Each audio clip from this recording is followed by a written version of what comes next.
الٹین کی تھی.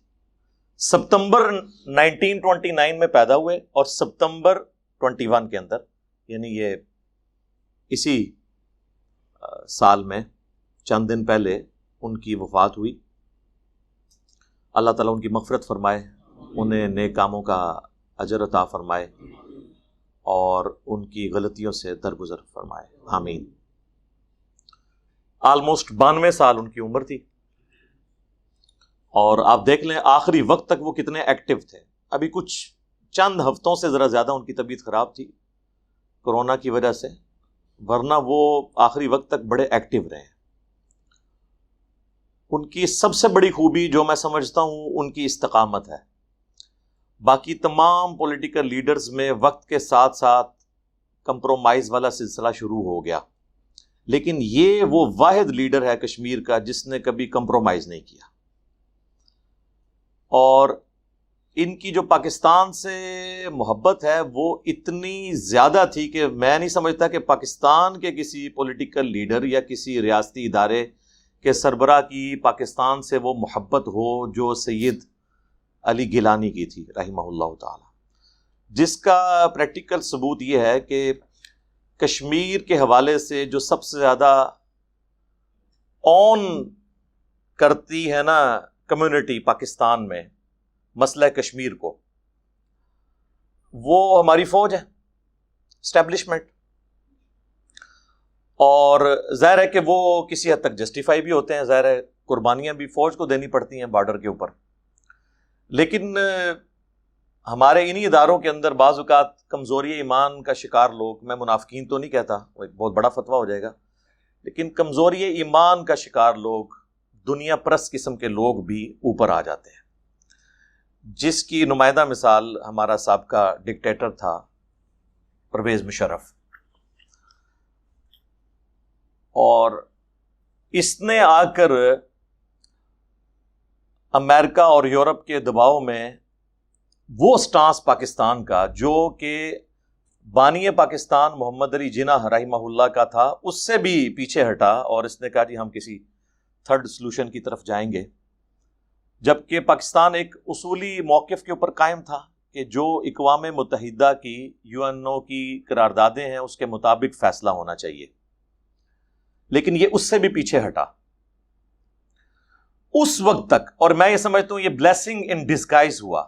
اس وقت تک انڈیا کی حکومتیں ہمیشہ سید علی گیلانی کو پاکستانی فوج کا پٹھو سمجھتی تھیں، اور وہ یہ سمجھتی تھیں کہ وہ ان کی پش کرنے کے اوپر پاکستان سے اپنی محبت کا اظہار کرتے ہیں. اور آپ کو پتا ہے ان کا تو نعرہ بڑا مشہور ہوا، ہم پاکستانی ہیں، پاکستان ہمارا ہے، یہ ان کا نعرہ تھا. اور انہوں نے وصیت کی تھی کہ میری لاش کو بھی پاکستانی پرچم میں دفنانا ہے. ان کی لاش کو بھی، میت کو پاکستانی پرچم میں لپیٹا گیا. پھر ان کے گھر والوں سے زبردستی اس قابض فوج نے وہ میت چھین کے راتوں رات آپ کو پتہ دفنا بھی دی، کیونکہ اوپن گیدرنگ ہوتی تو لاکھوں کا مجمع وہاں پہ جمع ہو جاتا. اس چیز سے بچنے کے لیے انہوں نے، اب تو میں کل خبریں سن رہا تھا، ان کے گھر والوں کے اوپر بھی FIR کی ہے. ظاہر ہے ان چیزوں، ان تکلیفوں سے تو پھر گزرنا پڑتا ہے. تو اس وقت تک لوگ یہ سمجھتے تھے کہ یہ پاکستانی فوج کے کہنے پہ یہ سب کچھ کر رہے ہیں، لیکن وہ ٹیسٹ تھا کہ جب پرویز مشرف، پاکستانی فوج، پاکستان کے پولیٹیکل لیڈرز، پاکستان کے جو ریاستی ادارے اور پاکستانی عوام کا جو مشترکہ موقف پچھلے آلموسٹ آپ سمجھ لیں اس وقت تک تو 53 ایئرس آلموسٹ ہوئے تھے، 55 ایئرس، سب متفق تھے. اس موقف سے جب پیچھے ہٹا تو سب سے زیادہ مخالفت جو ہے وہ سید علی گیلانی نے کی. اور وہ موقع تھا جس نے ثابت کر دیا کہ سید علی گیلانی رحمہ اللہ کی محبت پاکستان اور کشمیریوں کے ساتھ کسی ادارے کے اکسانے کے اوپر نہیں ہے، بلکہ جینون محبت ہے. اور انہوں نے بے عزت کر کے اس ڈکٹیٹر کو، جب اس وقت یہ آپ سمجھ لیں فرعون وقت تھا مشرف، بے عزت کر کے، اس کی بے عزتی کر کے انہوں نے اسے نکالا تھا وہاں سے کہ میرے ساتھ بات بھی نہیں کرنی اس موقف کے اوپر، کہ پاکستان اپنے جو سٹانس جو بانی پاکستان کا تھا اس سے پیچھے ہٹے. اس دن یعنی ان لوگوں کو بھی سمجھ آ گئی کہ وہ کسی ایجنڈے کے اوپر کام نہیں کر رہے بلکہ جینوئنلی وہ بلیو رکھتے ہیں کشمیر کی آزادی کے اوپر. یہ ان کا ایک چیک پوائنٹ تھا. تو اسی لیے آپ دیکھیں کہ ایسے پولیٹیکل لیڈرز پھر قوموں میں اپنی لیگیسی چھوڑ کے جاتے ہیں, زندہ رہتے ہیں. میٹرک تو انہوں نے وہیں انڈیا سے کیا تھا, پارٹیشن سے پہلے, ظاہر ہے 1929 کی پیدائش ہیں.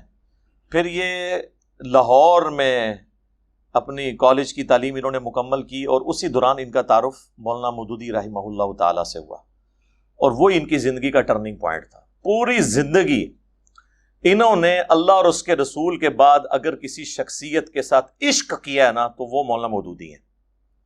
اور ان کے ساتھی کہتے ہیں ابھی تک مودودی صاحب کا ذکر ہو تو ان کی آنکھیں نم ہو جایا کرتی تھی, اتنی ان کو عقیدت تھی. ایک مودودی صاحب سے عقیدت کی وجہ سے ان کے اندر یہ ایک جذبہ تھا, انہیں خلافت و ملوکیت کلیئر تھی. خود 30 سے زیادہ کتابوں کے وہ مصنف بھی ہیں, ڈاکٹر اقبال کی شاعری پہ بھی انہوں نے کام کیا, پلس خود سید تھے.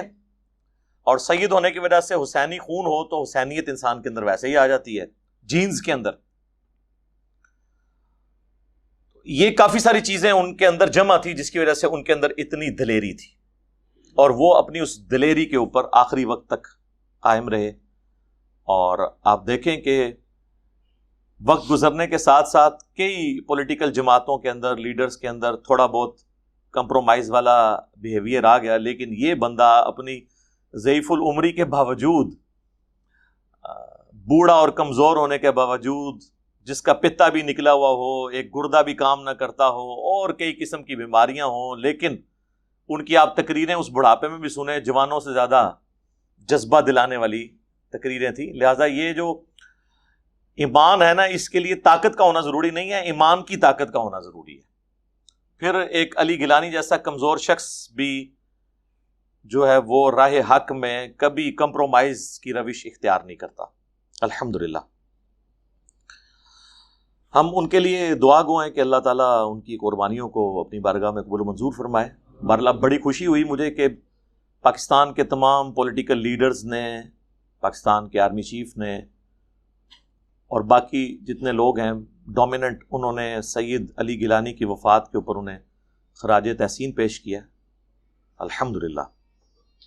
اور ان کے مرنے کے بعد کم از کم ان کی قربانیوں کو اس طریقے سے مانا گیا. ویسے زندگی میں بھی ان کو مانتے تھے, لیکن مرنے کے بعد جس طریقے سے ان کا تعارف ہمارے میڈیا میں سامنے آیا تو ہماری ینگ جنریشن کو پتہ چلا ہے کہ اس طرح کے قیمتی لوگ بھی دنیا میں موجود ہیں.